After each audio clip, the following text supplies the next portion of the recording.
Cool. Well, hello. Welcome to Studio 2. Today we have a good friend of mine, UhLuke Death, is on the podcast with us today. Luke is one of these guys that works tirelessly behind the scenes in the music industry, and he's not one of, the most well-known blokes out there, that's for sure. But he has a very important role in the music industry. And guys, that's getting all your merch out there. So Luke owns Merch Fan and has for a while. So we're going to get into a little bit about what Merch Fan does, but we're also going to learn a bit about Luke today as well. How does that sound? Sounds good. How you going? Good. So Luke, Merch Fan, what do you guys do? How did you start Merch Fan? Where does it come from? So I've worked in music my whole life. When I was in school, I worked at retail music, and then from there went in through record companies, did a bit with some majors, EMI and Festival Mushroom, before I ended up doing a bit of a working holiday through the States, then came back and ended up getting into merchandise for the first time, which was interesting because during the time I left and came back, it was right when music sales was starting to really drop. And that's what I did. I did sales for the record companies. So I looked after like some of the big retail chains back in the day, like HMV, especially in Mid-City, and Sanity, all that. And when I came back, it sort of dropped off and they started shutting.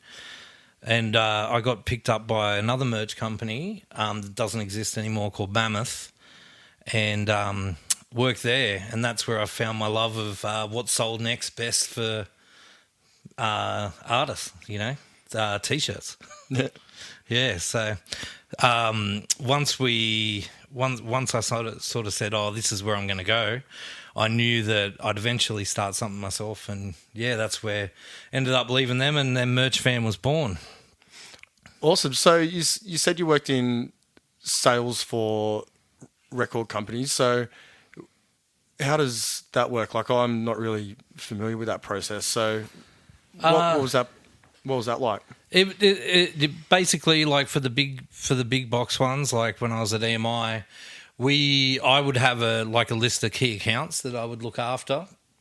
And I'd have to go visit them. This is back when there was like a lot of independents as well.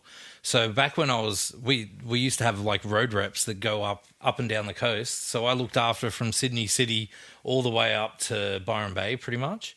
And I'd travel along and just sell records. To CD shops? Yeah. Oh.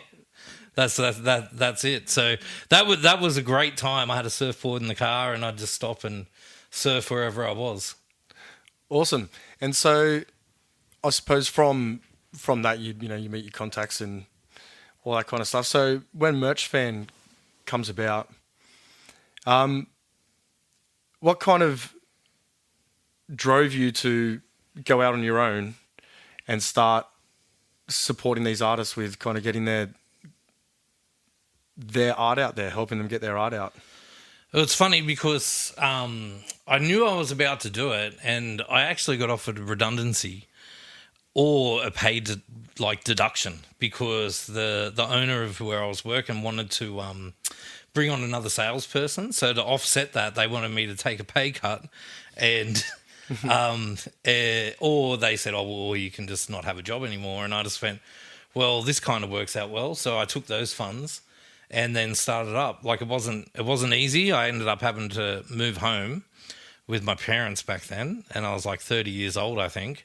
Move home, no job, and then I didn't want to go after any artists that we were currently working with, so I wanted to start from scratch and build up a roster that we were looking after.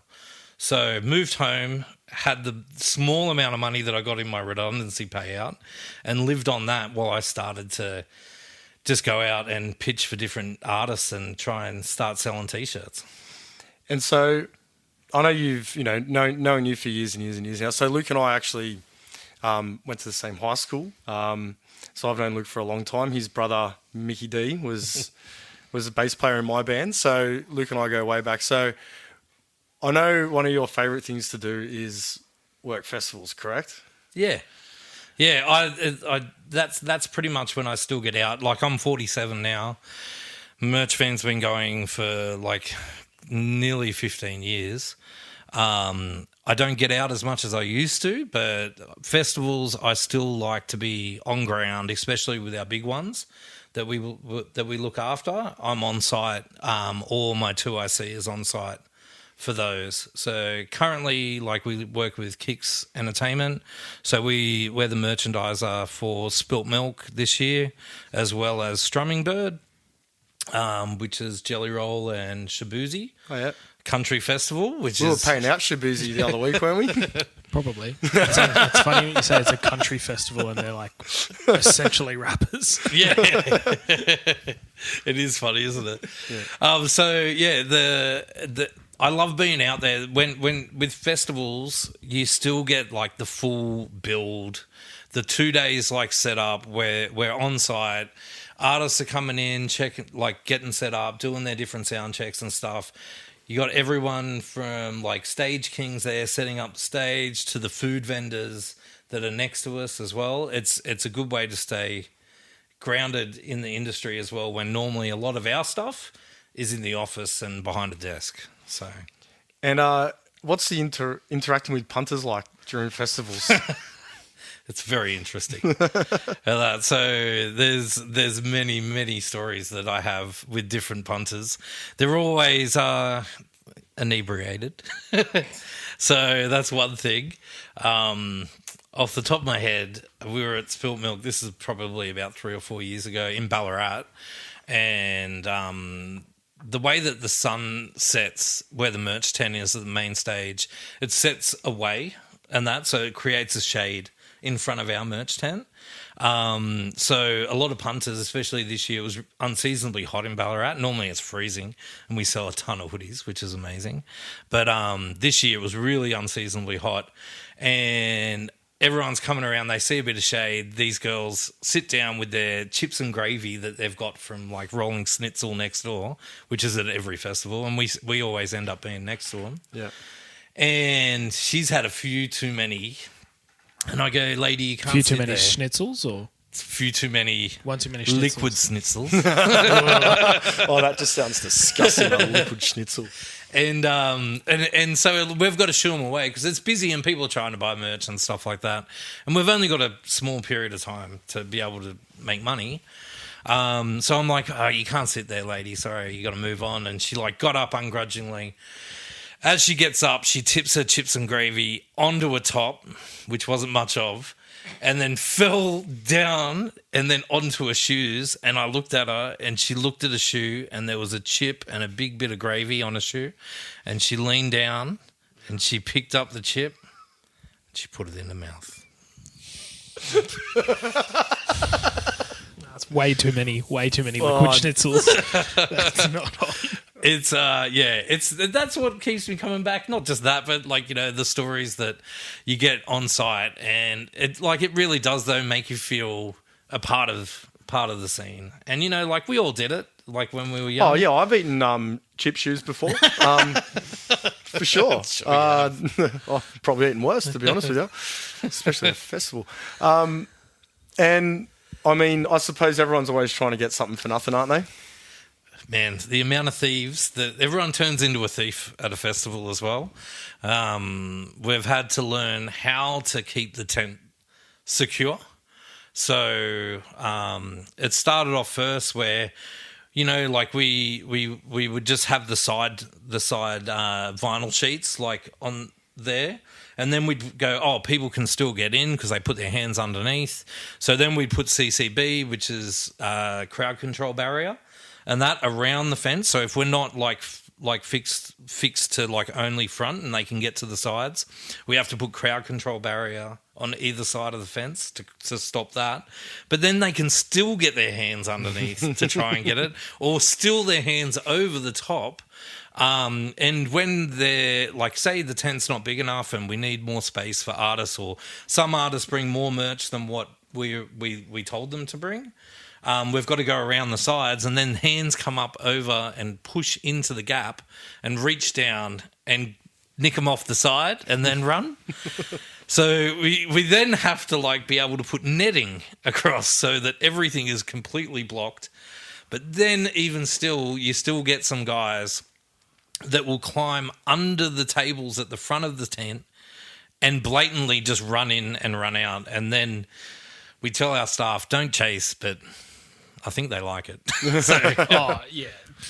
If someone's running away with your shit, you're gonna chase. well, the thing is, at the end of the day, the merch company is responsible for every piece of clothing that comes in there from the artist. So at the end of the day, when the artist collects their stock, when they drop it off, we count it in, we agree, and then at the end of the day, we count it out. And what the difference is, we pay the artist. Yeah, and, right. You know, like they don't care that we say, oh, this drunk guy stole it. He's like, well, it's gone. It's gone. It's sold. Yeah. So, but you know, security at these festivals are really good as well. So there's always someone hanging around. Not many people have got away. The best story I've had was at a Day to Remember concert we were doing at the Big Top, and this guy comes up and goes, "Can I see this hoodie?" And we go, "Yeah." And he goes, "Can I try it on?" And every time we say, "No, you can't try it on. You can hold it up." So I'm sure everyone's heard that. Just hold it up. Hold it up's a classic. Yeah, hold it up and you can see if it fits. So he goes, okay. And where you set up in the Big Top, if people don't know, when you walk in, it's to the right normally. And there's a couple of pillars that hold up the mezzanine level that are right in front of the merch desk there normally. So he goes, I say, yeah, you can hold it up. He holds it up, spins instantly and runs and goes straight into the pillar, knocks himself out cold. Security comes running over and I go, can I have the hoodie? And he goes, yeah, here you go. And he goes, what about this guy? And I went, you can take him. Instant karma. That was incredible. That was a day to remember. That was a day to remember. There he is. Thank you. There he is. He's always here. Yeah, those guys are pretty crazy. Played dice with them out the back while we were setting up. They were playing dice and gambling and stuff. I lost all my money. How do you? I've seen that. Like, I didn't know. I lost all how my do you money. play dice? Like, is it like? Are you going for doubles and triple? Like, what's the go? What are the rules? I have no idea. That's why you lost all your money. That's why I lost all the money. True. I was there just dropping it off, and I remember I was saying to one of the workers at the venue and saying, "Oh, can I get a trolley?" And he goes, "I ain't got a trolley." And I went, "We've got about like 80 boxes of merch that we got to bring across."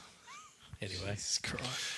So talking about losing your money, I remember using many moons ago, 21 years old, I'm in Barcelona, and we're watching the guys on the street that play all the street games, right? And he's got the matchbox, 3 matchboxes and a bit of foil rolled up in a ball. He's spinning them all around, hiding the ball, and people are guessing. And I'm like, I can't even believe these guys play this game. Like, everybody knows it's rigged, right? And like I'd said that I was with Rebecca, and it's all rigged. I can't believe people even play this. And the guy doing it, he goes, you know where it is all the time, don't you? I'm like, yeah, but I mean, I'm not going to play it. It's rigged. He goes, where is it? I go, one on the right. He goes, 50 euros. I'm like, why not?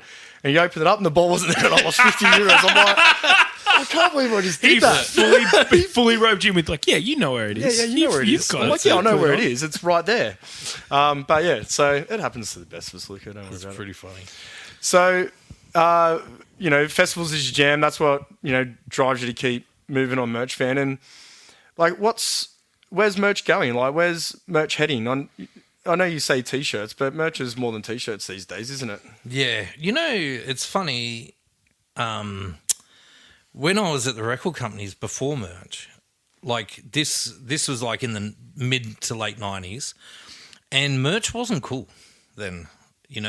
No one rocked up to work wearing band tees and stuff. This is in music for record companies. It went through a phase where merch was not cool. Yeah.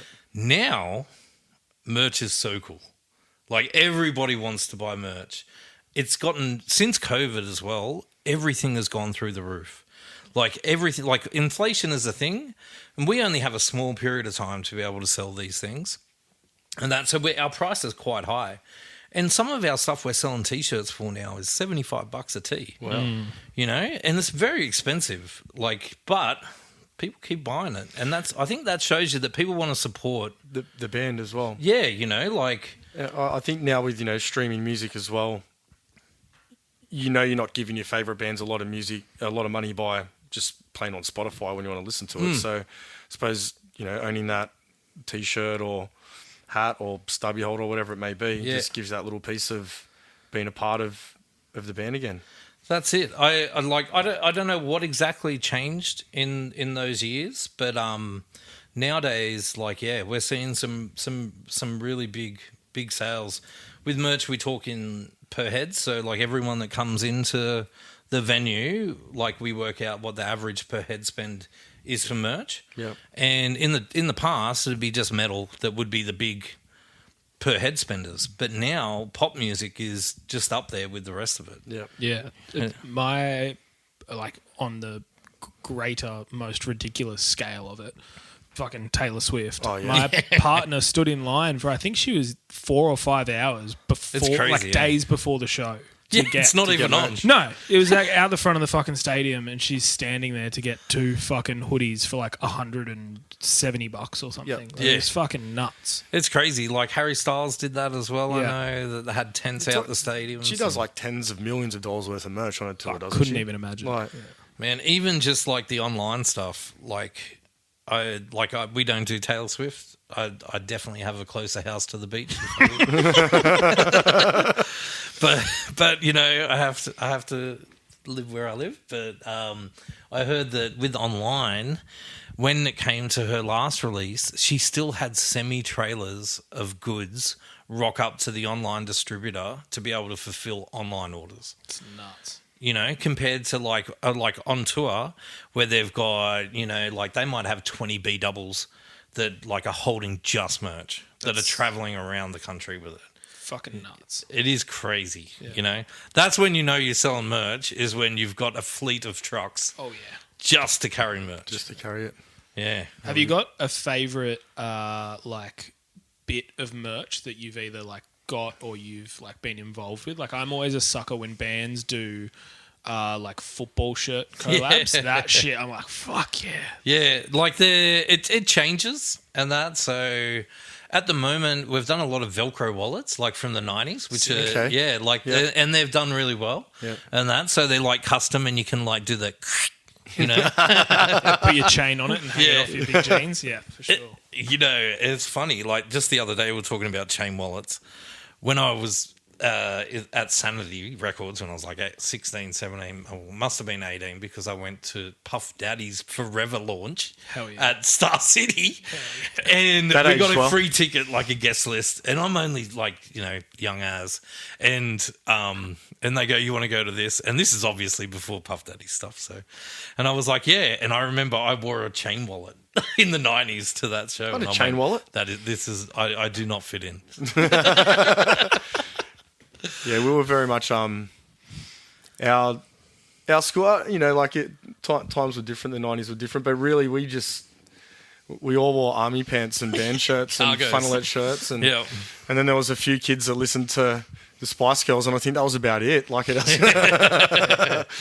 was Western Sydney. It was Western Sydney, quite Pearl Jam orientated, you could say. Yeah. But that was a fun time, the 90s. Chain wallets. Yeah, it was very interesting. When I was at Sanity, was right in that sort of, that's my peak time of music, was like mid 90s. And it was I remember we used to have, back when CDs would sell, and they were stacked high behind the counter, and it was Hole, Celebrity Skin, Limp Bizkit, Significant Other, Blink-182, Enema of the State, the latest Wild FM. Or the latest Wild Skits FM. Mix. Those were classic. I did work at Castle Hill Sanity, so That makes sense. yeah, and they were the big sellers behind there. It was You roll one of those, then it was the next iteration of those were Ministry of Sounds. Yeah, And then it was that's it. Nick Skits, that's a name I haven't heard in a while. Volume 58. Volume 58. You got that? What did you get up to? I don't know. Too many. Too many Nick Skits. You can't have enough skits in your mix, can you? So, Luco, outside of Merch Fan, then what drives you? What do you love doing? Good question. I don't know. This job takes up a lot of your time, a lot of weekends, when I say we work behind the desk, but really, like from, pretty much, well, it's not even Thursday through Sunday now. Like we have shows every day of the week. So like we could end up getting calls from different staff, like sellers, like we've got the Used on at the moment, doing their 25th anniversary tour. Yep. And so they're doing each of their albums in whole, like one each night. So they're doing shows Monday night, Tuesday night, Wednesday. I think they got 30 odd shows over this month. And we could get a call from a seller, at normally 6:30, 7 o'clock before doors, going, where's this stock? And we're like, well, have you looked? It's around the corner. It should be there. And then all this. So that takes up a lot of my time. But apart from that, kids, I love my kids. I love sport as well. I found that outlet. Used to always be like music. So I definitely love sport. Love my footy. Yep. Yeah. Who do you go for? Para. Boo. Got to get that in there. Well, you guys we now have a mutual in Dylan Brown. We're all we do. We're all lovers of Dylan Brown now. Well, you know what? I'm excited for next year because it can't be as bad as this year. So The only way is up. yeah, It's coming from a para fan. They know. They know. So Luke and I are in a little punters club. There's a few mates of ours, and we chuck in $20 a week and bet on NRL during NRL season. And before you could do like bet with mates and all that kind of jazz, I'm not a massive gambler. I never had a sports bet account, so I just started up a sports bet account, and then everybody chucked money into that, and we all logged into it. And so we called ourselves the bunch of punts, which is just fantastic. And I thought Very Western Sydney. I thought the best password you could have, because you need, capital letters, numbers and everything, would be 13 wooden spoons. But the 4 Parramatta supporters in the punters club didn't take too kindly for that. You'll catch us. So it quickly got changed. But yeah, so footy, you love your footy. I know you coach a bit of footy too. I do. How did that go? Yeah, we went really well, undefeated because we don't keep scores. So. Yeah. Yeah, fuck yeah. How good's that? Yeah, I'm the proud coach and dad of the under-7 Terrigal Wombrel Sharks. Yep. That's so sick. That's mad. Yeah, so no, I do love it. I love seeing not only just my son but the other boys as well. That when you coach them and that, you get a lot of pride out of seeing them grow and enjoy and have fun and stuff. And yeah, no, it's good. And it's a good way. Like we're only recent up the coast as well, like a few years. So good way to travel around on a Saturday morning at 7:30. See all different parts of the coast. See different parts of the coast. Nice. How far have you got to travel for footy on the coast? From New Minor to you'd go up to like Warners Bay. Yeah, right. It's kind of I'm a soccer kid, so it's kind of the same. From like I still play now as well, but it's like you're minor to fucking Gwendolyn. Yeah, nice. Yeah. The only people who have their shit together sports wise are the netballers. It's the same time and place every single fucking week. Yeah. They've got that shit They have under got control. it locked in. Yeah, it is good. My wife still plays. Yeah. Mid-40s. 3:00 every Saturday. Yeah. Perfect time to take up the whole day. At Gosford? Yeah, Gosford. Yeah, nice. My partner was 2:00. We've definitely walked past each other down a couple of times. Yeah. That's it. The only thing is, they don't have like a steak sanger or a sausage sanger. No. like Not by the that footy time they does. run Or out. coffee. They do in the morning. Yeah, or coffee. It's fucked. It's I know. ridiculous. That they need to up their catering game. Well, no, I'm there earlier. So I'm there. I've got an 11 o'clock game. Well, my daughter Tilly has an 11 o'clock game. And there is coffee. And there's occasionally bacon and eggs there.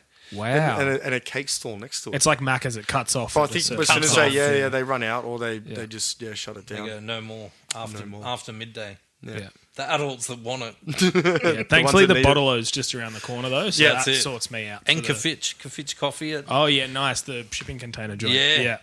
Yeah. That's my spot on the way down. I moved Merch Fan to Seven Hills, like at the end of the M2, when we moved up to the coast. So it used to be near Newtown, and once we decided to move up here, I went, I'm going to not drive through Sydney every day, and couldn't move it up here because it's still classed as regional then for post.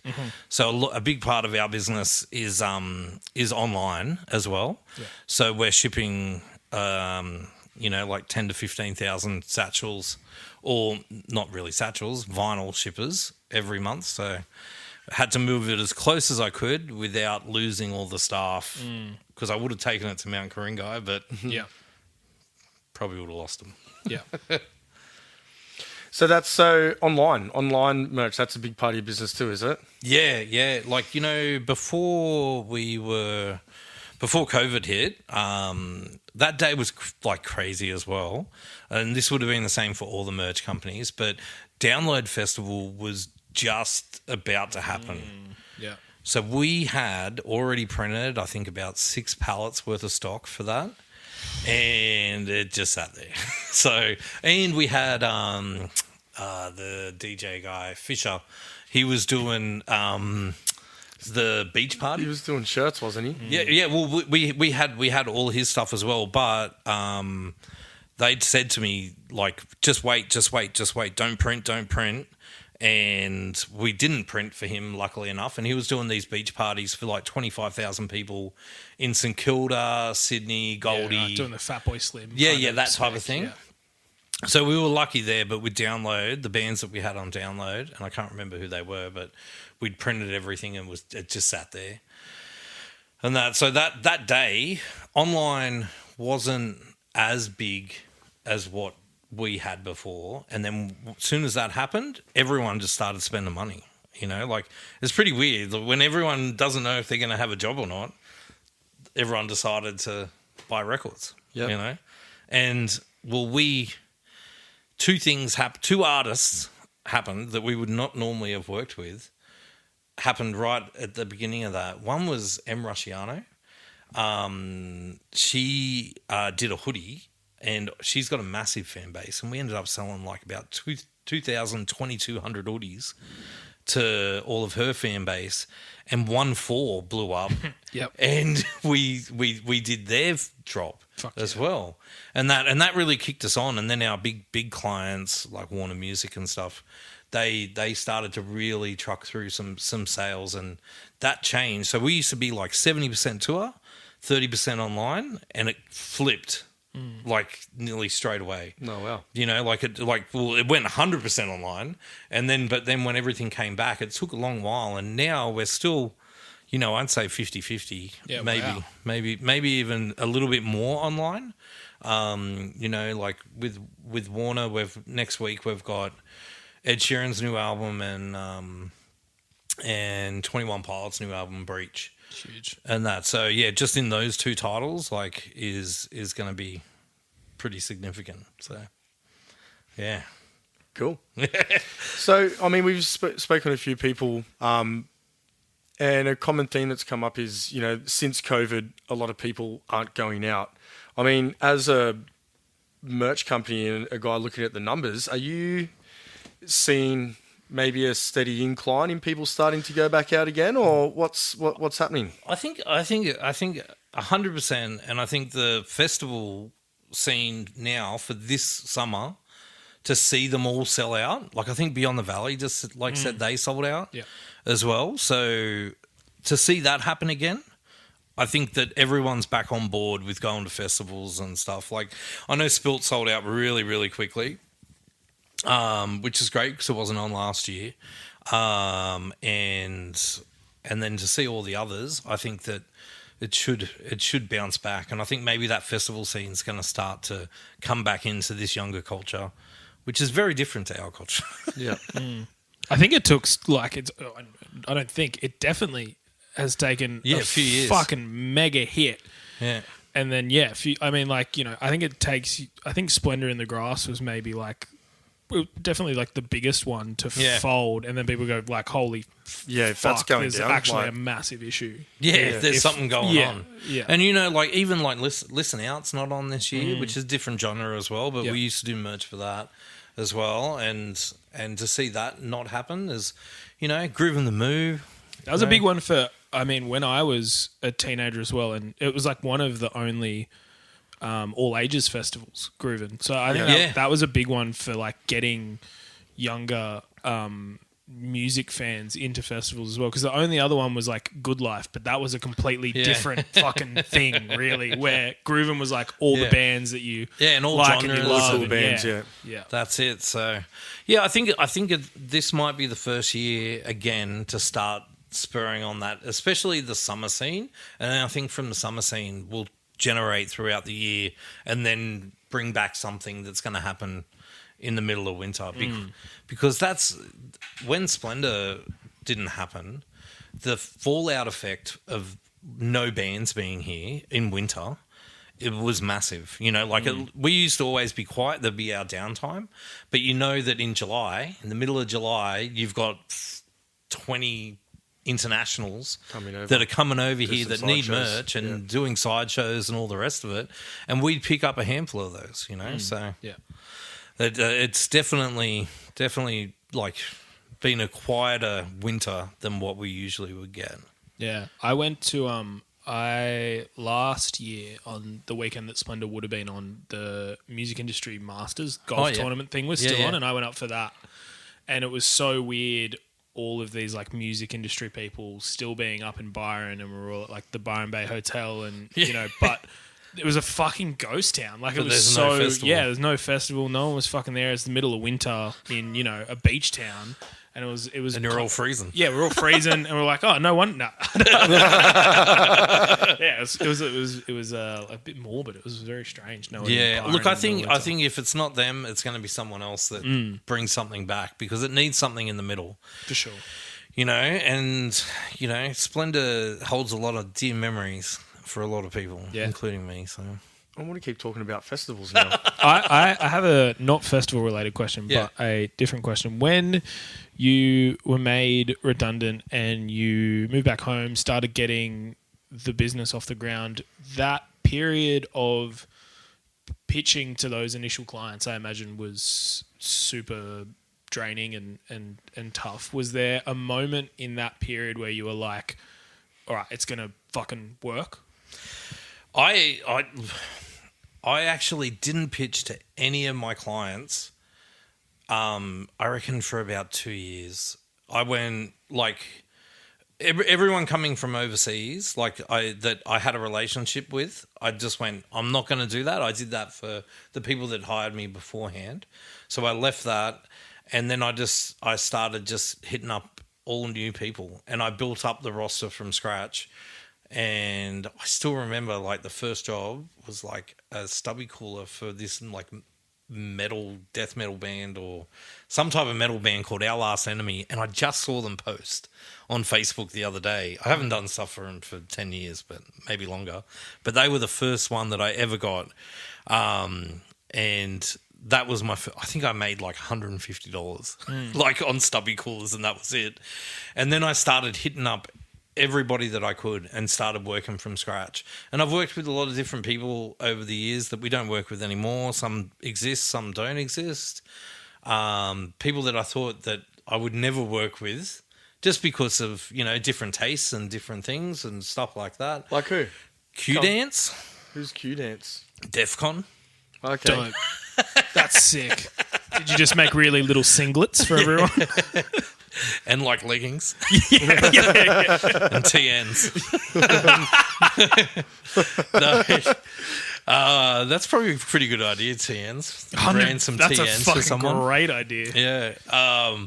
You know, like, and that just sort of fell in my lap, and we ended up doing that, and they actually sold a lot of merch. And that, like, you'd be surprised.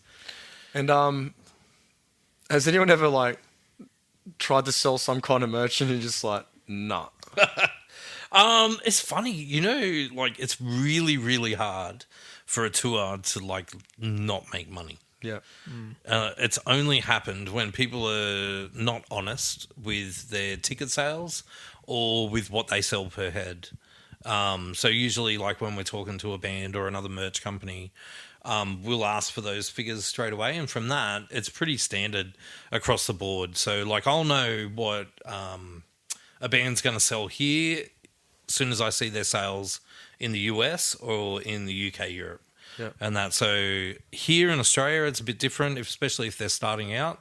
But usually, like, we don't take on a management deal where we'll outlay a lot of cash for someone that hasn't got a fan base already. We'll sell the stock to them, but we won't invest our capital into their tour. Yeah. And that, so, but yeah, it was really hard at the start to get that going initially, and it took a long time, and slowly but surely you build trust and rapport with the bands and stuff, and management companies and different merch companies over the years, and it starts to build, and then all of a sudden, you know, like, we're only a small company still, with like under 15 staff, but we're a tight knit group, and you know, we all love music. I try and hire musicians as much as I can. Like, currently we've got 2 different drummers from different bands that are like pretty successful. Blake runs our warehouse. He's from Trophy Eyes. Anthony from Hellions is our business development manager. And then over the years, I've also had Kelly from Camp Cope, who plays bass. Yep. She came and worked with us for a while before she had a baby, and now she works with Briggs at Bad Apples and stuff. Sick.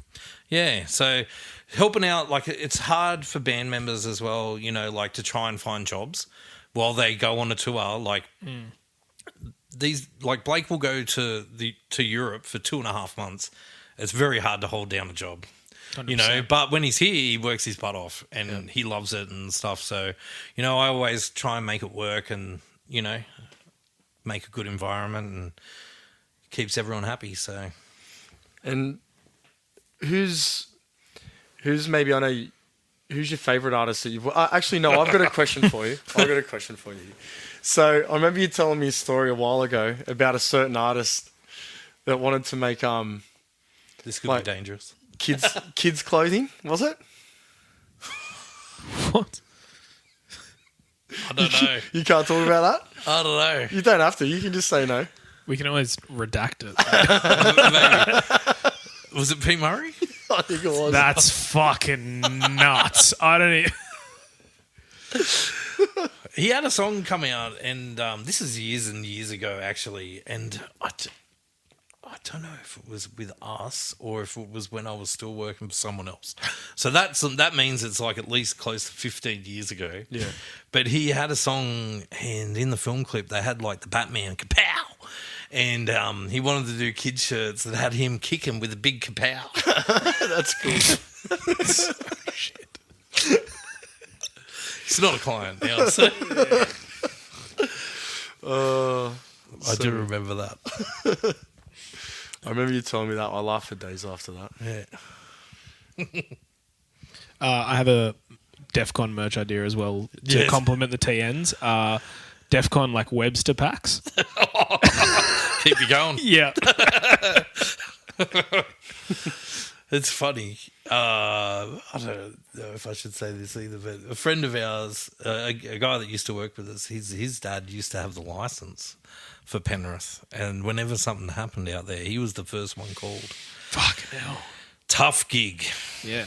Tough gig. There was a string of like a couple of years where... Yeah, where that was it, you know, and that's what changed the festival scene for a big part of it as well, because everybody had to put a lot of money into police and security and the ambos being on site and stuff like that, and it's only recently that like a lot of that has changed. So has that relaxed, has it? I've been strip searched a couple of times going into festivals, which is pretty ridiculous, like getting strip searched to walk in to listen to bands play music. Like, I mean, a pat down should be enough. I'll take a pat down any day. You take a pat down? they actually only requested a pat down and James just stripped off. Well, yeah.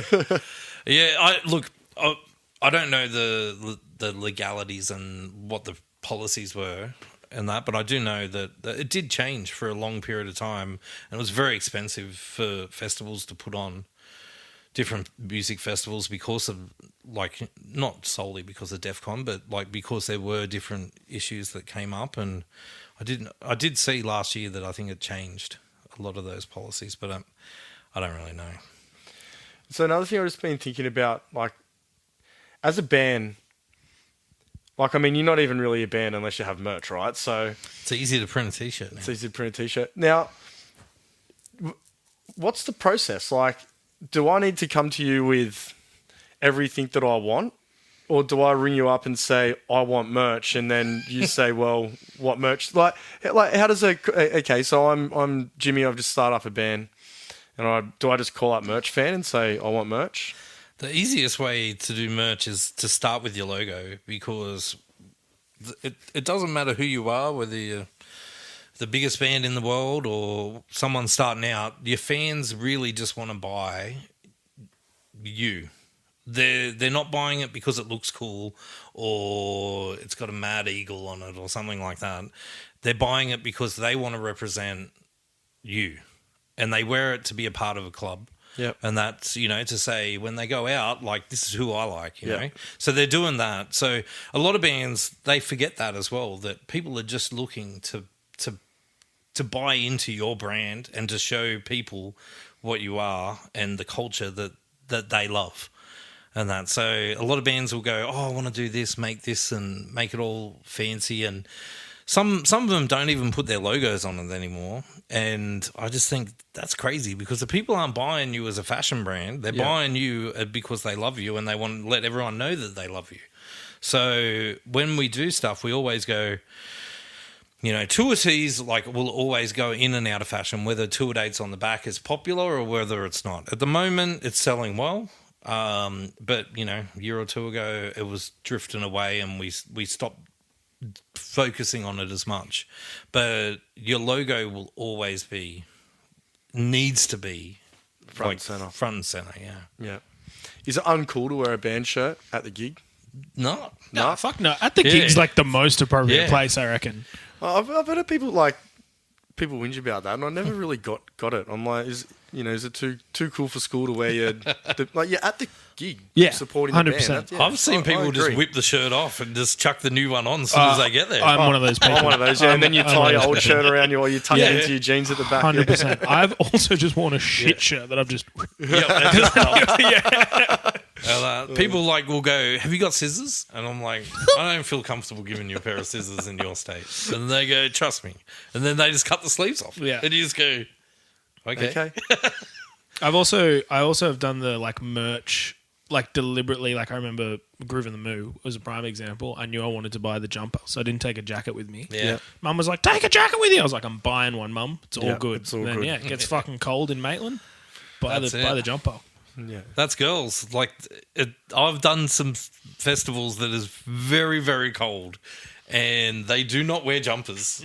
And then we just sell thousands of jumpers. Yeah. And that straight away, and you just go. And it's from gates as well. They walk in and it's cold, and it's like, well, there you go. Does well.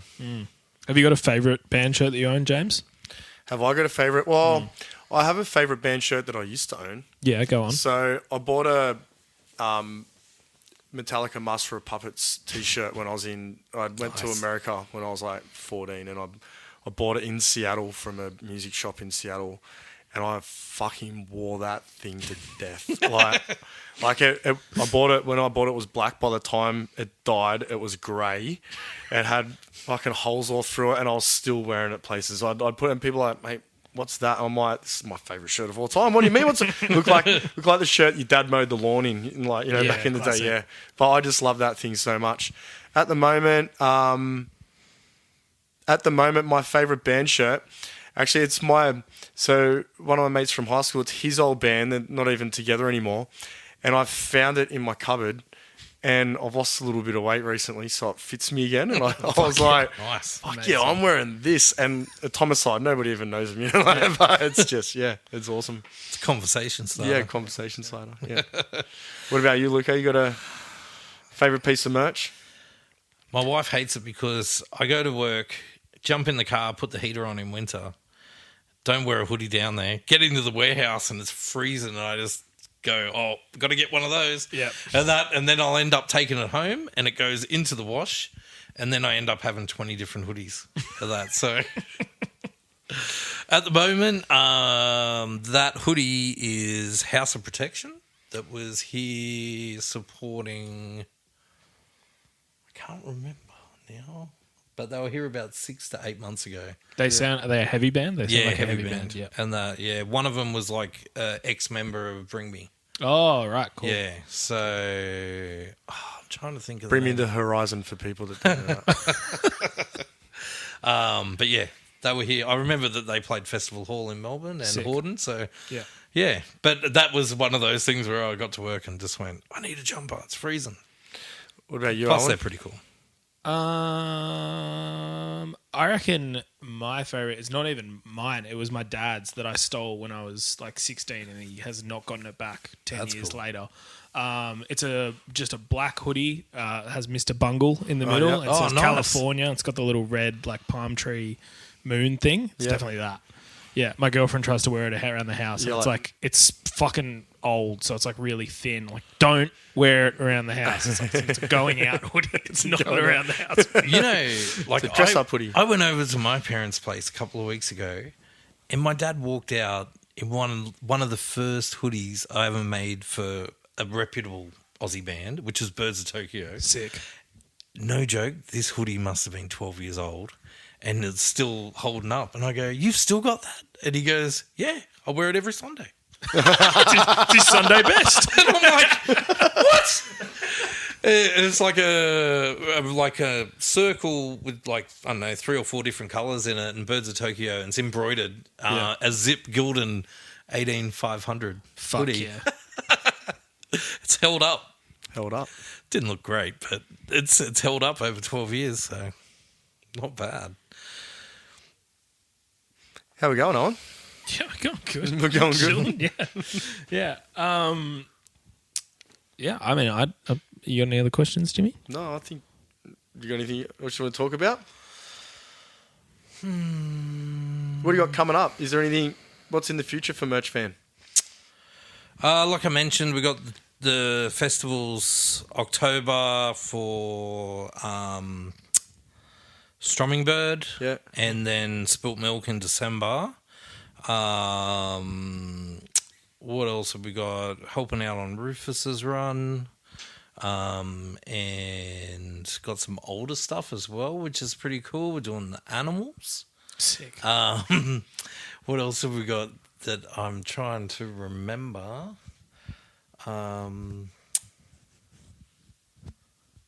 The 2 big releases next week, which will be crazy with 21 Pilots and Ed Sheeran.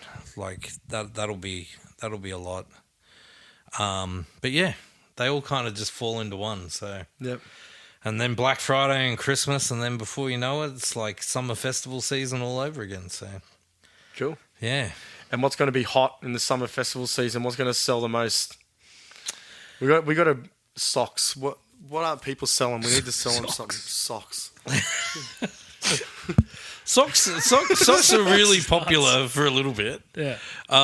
Do people sell socks? There you go. I didn't even know. Yeah. We I like thought the most ridiculous thing I'd think of. And we're doing Lime Cordial's orchestra tour at the moment, which that's going all the way through to November, and we've got socks on sale there.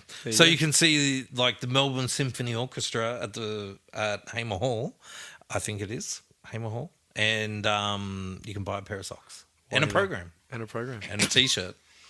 Buying the program, and there's one person's going to buy the socks, one person's going to. They're different people. That buy the socks and the program. So it's very interesting. Like with programs, like I haven't done many programs because that's like a musical, and but with the orchestra stuff, they do like it. We did it with Figaro. I think they did like an orchestra that thing makes just sense. Yeah. recently. We had Tom York here last year, and he did a program. That also makes sense. Yeah, It's very recycled- highbrow. Yeah, It is, on yeah. recycled paper. Yeah. Stitched like with a stitch, and he had a custom color that he had to have for everything, course. which was a lot of work, but it ended up selling really well in the end. So Yeah. yeah, hopefully Radiohead comes back. Fucking tell me about it. Yeah. I went and saw Tom York at the Opera House. And it was So we did the merch for that one. nuts. Yeah. Did you buy the program on? I did not buy the program at the Opera House. Yeah, no. You look like a guy that bought a program, actually. Thank you, but also fuck off. It was a compliment. Yeah, and I guess when I think of, I think the only program I've ever bought, and I didn't even buy it. My grandma bought it because we were at the Lion King Yep. on stage at the Capitol or wherever the hell it was. It's a very theatrical thing. We had our program. the Les Mis program at our place. Oh, It was yeah. my mum's favourite musical, so I got dragged to that a few times. My mum loves musical as well, and all the programs just ended up in the drawer. We didn't have a lot of money. We didn't have a lot of money, so my mum liked the local community centre version of Les Mis. So nice. Still had a program. Got the Gosford Musical Society program. Nice. Every Halloween, she goes and rents the outfit from the Gosford Musical Society to relive it. Yeah. I can tell you what some like the funniest 3 things I've made yep. for people. If you want to tee that up, Can I have a guess? maybe G-strings? I've done G-strings, Yeah, and but I'll not- put that in the list. That's not any. That's not any. It's an honorable mention. It's an honourable mention. Yeah, huge. It was, it was G-Strings did, I can't remember the name of the band, but they said on the front of the G-string, it said to-do list, and it listed the band members' names with a checklist. Nice. Sounds like a Motley Crue. Yeah, I can't remember. It was like a local band as well. Yeah. They're very funny. But the thing with G-strings is white G-strings, at the end of a tour, they get pretty dirty at that because they've been pulled in, pulled out. They're get dusty. Not many girls want to end up buying them, but by the end of the tour, which is why I always do not recommend them. But the funniest piece of merch I ever made was for Blue Juice back in the day. Yep. And, I love those guys. And it was Jake and Stav, I think their names, was a picture of them cuddling on the beach on a towel. That's so And that's what we printed on the towel. Was a picture of them cuddling on the beach on a towel. fucking incredible. So you lay it down and it's them. And I thought that gold. is so classic. So funny. They're fun, those guys. Yeah. Another funny thing was not this used tour, but a few ago, they printed a shirt in gold foil, a singlet actually, that said, "The U's don't give a fuck about shit." And they all wore it on stage. It's so funny. At the Roundhouse. Yeah. Yeah. Oh, yeah. It's very funny. You ever done the little croc gibbet? Yeah, jobbies. Yeah. He did those them are for the classic. footy club. I did them for the footy club. Yeah. My footy club has them as well. That's why I asked. They're nuts. For North Lane and Make Them Suffer, Teenage Dads, Lime Cordial, I think maybe as well. Big into their foot merch, Lime Cordial. It would Yeah. appear. Something odd there. Yeah, socks and and Crocs. Crocs. Ugh. They're very, very popular at the moment, and with a lot of different things, like with nippers and stuff. I've seen them as well, and they cost nothing. So they're an easy way to make a few bucks and not spend a ton of money on that. So What's the most lavish, unnecessary bit of merch you've done? If gibbets are the easy and the Probably Tom York's cost-effective program. thing. Yeah. it was expensive, that program too. I'm not sure. Like the Gorillas, whilst we didn't make them, they do a lot of different toys as well, and they're quite expensive. And they've done a couple of different drops of them. They're very cool, but Are they of each 2D of the members? noodle? Yeah. And so you can only buy them separate as well. And to buy the set, it's fairly expensive. But the most elaborate bit that we've done, I did a matching tracksuit for a festival in Jindabyne called Snow Tunes. Oh yeah, classic. That feels appropriate. And Yeah, they were down in custom as Jindy. well, with stripes down the side and stuff like that. Like as well. an Adidas tracksuit kind of style thing. Yeah. That's it. And then I think Oasis have got Adidas tracksuits at the moment for their world tour. Yeah. Which would be... Have you ever seen that? Well, you mentioned the Gorillas before. Have you seen that that reel of how he writes that song. Yeah, he's with Zane Lowe and he's got the omnichord. Yeah, and he's just like hits it's the- rock one and the funk beat too, and it's just a preset. Yeah. that's so good. You couldn't do that if you weren't him, though, could you? Like, Yeah, no. Get away with it. yeah, He's a whack job. They did. Damon Albarn did an interview with that Tape Notes podcast, which is really good, and it's not talking about Gorillaz stuff, but he's talking about like the most recent Blur record. yeah. And the fucking yarns that guy has is nuts. Like talking about being like off his face, hanging off clock towers, and like it's absolutely mental. Yeah. Luke and I were talking about that on the way here. Actually, that we're probably lucky that we never Are not did rock stars. Are not rock stars because We lived a life. we're loose enough without having nothing to do all day. Yeah. If I didn't have to go to work, it would be a major problem in life. It is very true. Maybe it saved us. Hey, Yeah. yeah. Fucking awesome. I think my computer's gone into screensaver mode.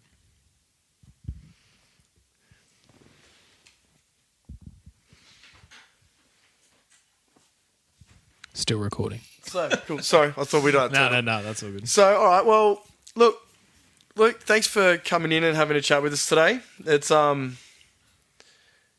it's nice to find out what you do. I mean, I've known this guy forever. I know he owns a merch company, but You don't need the stories. we don't talk about that. We don't talk about work when we're not at work. So it's good to get you in and say hi and get you on the podcast. So Thank you. appreciate you for coming along and imparting some wisdom. But we like to finish up the podcast with a song recommendation. So I'd like you to recommend me a song today. It can be, a band that we've spoken about today. It could not be a band we've spoken about today. It's literally the floor's yours. I did not think about this at all. I'm going to give you something country because I know you don't like it that much. Trying to broaden his horizons. We won't go Shabuzi. I won't put you through that. But I tell you what. Like Zach Bryan. I went to the show. His one show in Melbourne last year, and I went down like I didn't mind it kind of thing, and I left there like a mega fan, and I haven't done that in a long time.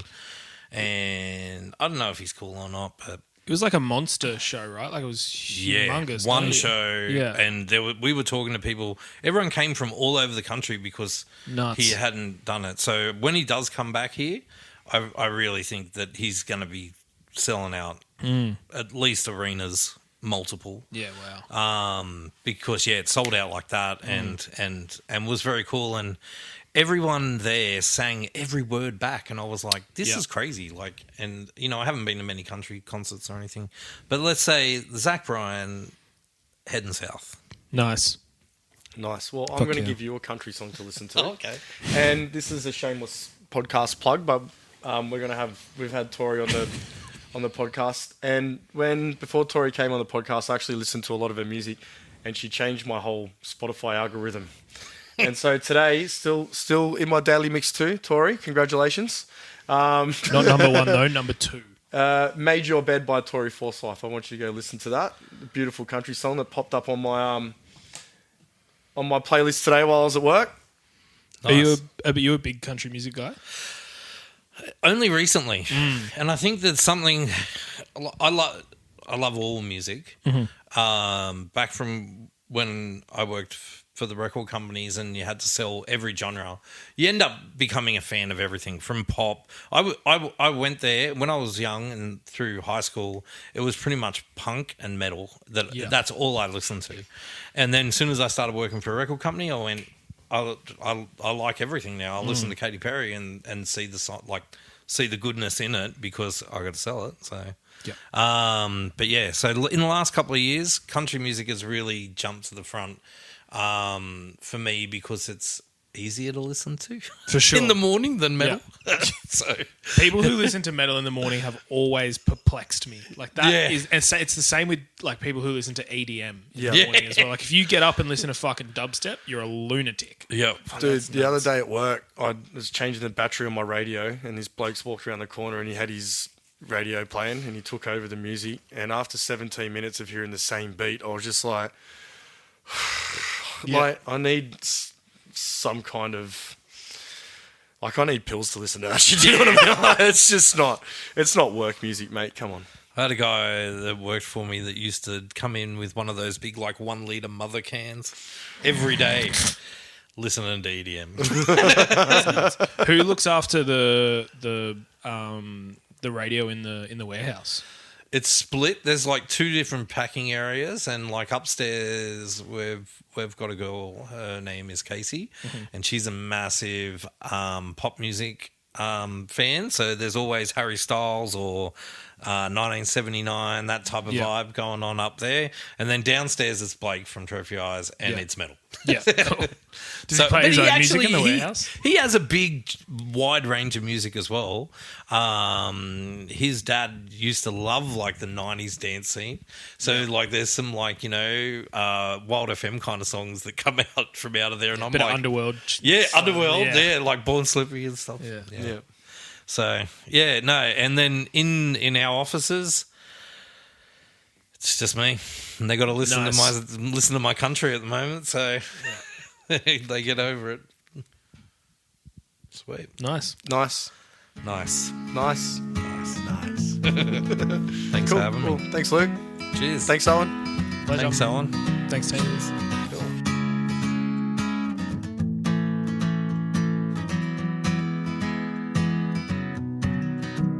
Was a boy who was a dreamer, and he flew so high and proud. In a world full of people out, cut his young ass down. No one ever understood a single word he said, and it cast him to the wolves when he wasn't well and fed.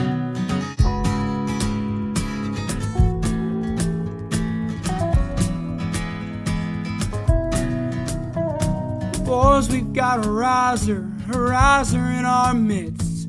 He will get the last lap, it's the last thing he did. And he used to roll around in that red dirt mud, but now he's skipping town and that riser's out for blood. Don't stop going south, 'cause they'll let you play your music real damn loud. Don't stop heading south, 'cause they won't understand the words that are pouring from your mouth.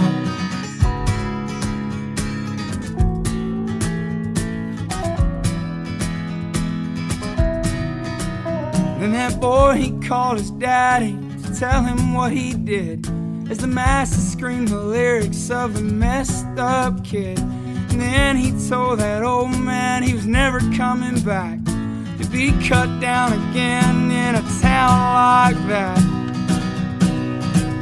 Then he surely came to learn people come to watch you fall, but he's out to make a name and a fool out of them all.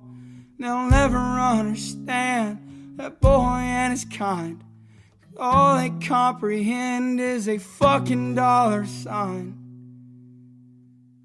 So don't stop going south, 'cause they'll let you play your music real damn loud. Don't stop heading south, 'cause they won't understand the words that are pouring from your mouth. Don't stop going south, they won't understand the words that are pouring from your mouth. Don't stop going south, 'cause they'll let you scream your music real damn loud.